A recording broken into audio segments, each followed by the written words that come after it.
Story 1. A Halloween Surprise. This happened back when I was 17 years old, my last Halloween at home before going away to college. It was Halloween in our peaceful town, where nothing bad ever happens. Our house is on the wealthier side of town, and while our house would be described as gorgeous, the real centerpiece is our neighbor's house. It sits on that line of being called just a huge house or a mansion. They always go crazy with their decorations for any holiday, specifically Halloween and Christmas. This one year was no exception. By October 1st, they already had all their crazy decorations out. Some houses go the cute and innocently spooky route, like with smiling ghosts, but our neighbors go the actually scary route. Fake graves, fake bloody body bags, genuinely terrifying-looking fake corpses, etc. It actually draws a lot of attention. People know to drive by and take videos, so there are often cars just sitting in front of their house in the middle of the street. I'll rename my neighbors Mike and Donna, just to not blow up their spot even more. Fast forward to Halloween Day. Luckily, it was a Friday this year, meaning parties and all that could be held on the actual holiday. My dog, Bear, sleeps downstairs in the corner of our dining room, and he woke me up really early that morning, like 4 a.m., when it was still pitch black outside. He was barking at something outside. I yelled across the house to "Shut up, Bear!" and my mom came out into the hall and did the same. Bear stopped barking after this, but I had no idea what he was barking at. I fell back asleep quickly, then woke up to my alarm 2 hours later. As I started getting ready for school, my dad was leaving for work. When he stepped out onto the front deck, he came back in, mad, and said, "Damn it, Zach, clean up after the dog." He thought I let my dog relieve himself in the front of the house for some reason. I told him I definitely didn't, but he was in a hurry, so he left without more arguing. Next, it was my turn to leave for school, and as I left the house, I got a whiff of something quite unpleasant. I now knew what my dad was talking about. I didn't see any dog crap anywhere, though. Later, when I got home around 2, I still smelled that scent. I had no idea what it was, but it was really starting to stink. My parents were both at work. My parents wanted me to hand out candy when trick-or-treaters started coming. They began arriving around 4 to 5 o'clock. When I opened the door to the first few trick-or-treaters, I'd get a whiff of that increasingly horrible stench, and the kids and their parents clearly smelled it too because they were all commenting on it. One parent told me it was even worse next door. I started to know when to expect the doorbell to ring because I'd hear groups of people pointing out how horrible it smelled. At one point, I saw Mike and Donna in front of their house looking around. I went outside and walked over to ask them if they smelled that too, but that was hardly a question because it got worse on their property. It clearly was coming from the front of their property, but there wasn't any dog waste or anything. The smell was coming from one of the body bag decorations.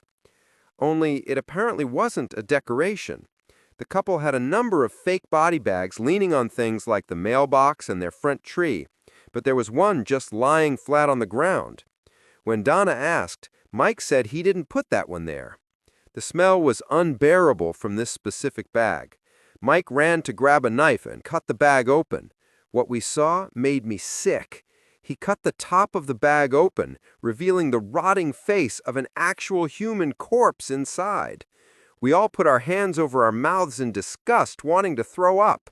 And of course, there was an audience of kids and parents to see what was going on. It became a huge scene. I called the police, and their whole front yard literally became a crime scene, with people gathering from all over to watch, even though the cops kept telling everyone to clear out. The body was taken away. I told the police that my dog, Bear, was barking last night at like 4 a.m., and he may have been barking at whoever dumped the body there. Mike told my dad a week later that the body turned out to be a local 30-something-year-old guy who had taken his own life. As for who dropped the body there or why, that's unclear. Mike and Donna are very likable people, so we all think it was somebody who just looked at them as some rich, snobby household that overdoes it with the decorations for attention. Obviously, there are some sick people out there. Story 2. The Late Night Trick-or-Treater. I'm a single 24-year-old female living alone in my grandma's house.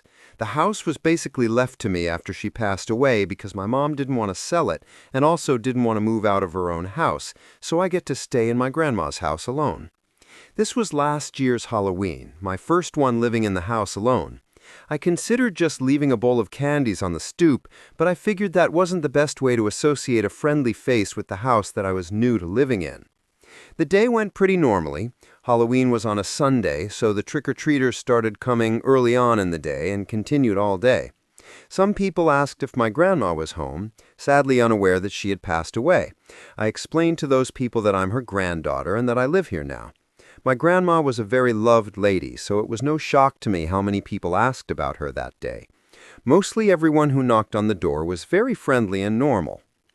Later on that night, past 9 o'clock, when the trick-or-treaters had dwindled down almost completely, I heard a voice outside the front door. "Trick-or-treat," he said, with no knocking or ringing the doorbell. I was in the kitchen, so I definitely would have heard any knocking, but it did seem possible that he thought he pressed the doorbell but didn't. When I went out to greet him, I saw there was this average-height guy in a purple suit and creepy plastic mask. I don't really know what the costume was supposed to be, but it was interesting, I guess. When I opened the door, he said, "Trick or treat," again. But the strange thing was, I could tell the guy was a bit older, like a full-grown adult, and he was changing his voice to be a little higher pitched, like he was trying to sound younger. It was strange. I assumed he may have had some issues, so whatever. I asked him what his costume was supposed to be, but he didn't answer. We just made eye contact through his mask. I took 2 pieces of candy and dropped it in his pillow sack, which looked completely empty. That was the part that weirded me out the most. He looked into the sack, then back at me. I said, "Have a good night," and closed the door. That was weird. He was the last trick-or-treater of the night. I wondered if he was accompanied by anybody watching over him, because I assumed he was special needs or something. He was clearly a 30-something-year-old man behind that mask. The rest of the candies I just left on the dining room table. Halloween was over. Or so I thought. Story 3. The Return Visit. The next night, around the same time as the previous night, I heard a loud "trick-or-treat" at the front door. That same creepy, fake, high-pitched voice. I had to have imagined it, I thought. But when I went to check through the peephole in the door, it was him again, in the same costume, and by the looks of it, he had an equally empty pillow sack as the night before. I didn't open the door. No shot in hell. A few minutes later, I heard him shout "trick-or-treat" again. I ignored it. In fact, I shut off the living room lights to basically say, "Hey, get off my stoop, I'm not answering the door." I went upstairs to my room, shut the door, and started watching TV in there instead. Out of sight, out of mind. Until I heard a pop at my window. Something was thrown at it, like a rock. I muted the volume on the TV, and a few seconds later, I heard the familiar "trick-or-treat." I suddenly was in panic mode. Why was he doing this? I went to the window, lifted it up, and looked down.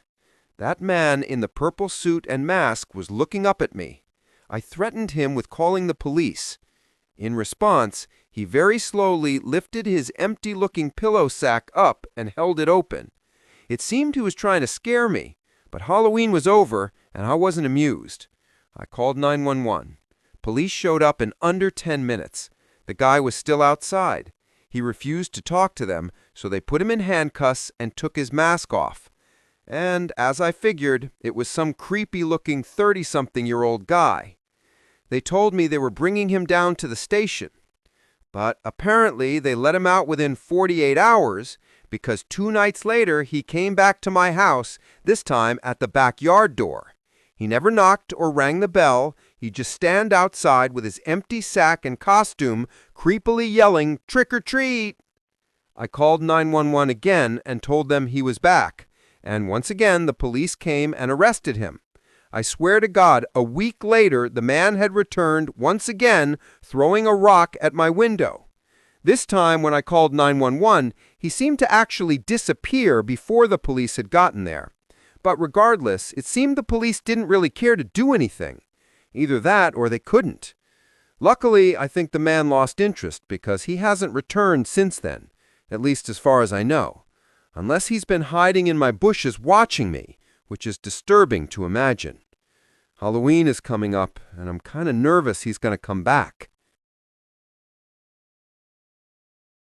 Story 4.